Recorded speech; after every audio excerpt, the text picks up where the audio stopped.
Voter তালিকায় নাম সংযোজন কিংবা ভোটার তালিকায় যে কোনো প্রকারের সংশোধনের ব্যাপারে ভাবনা? এই সমস্ত সব রকম সমস্যার সমাধান হবে এখন এক নিমিষেই।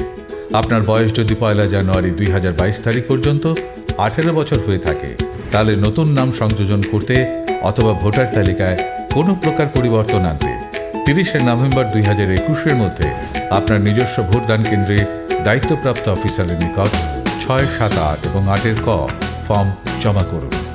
করোনাকে ভয় নয়, বরং সতর্কতাকেই হাতিয়ার করে এগিয়ে আসুন এই কর্মযজ্ঞে। মোবাইল অ্যাপের মাধ্যমে আবেদনপত্র জমা করতে ডাউনলোড করুন ভোটার হেল্পলাইন অ্যাপ। অনলাইনের মাধ্যমে ফর্ম আপলোড করতে ভিজিট করুন www.voterportal.eci.gov.in এবং www.nvsp.in পেজে। দায়িত্বশীল হন, হয়ে উঠুন সুনাগরিক। ত্রিপুরা মুখ্য নির্বাচনী আধিকারিক দ্বারা জনস্বার্থে প্রচারিত।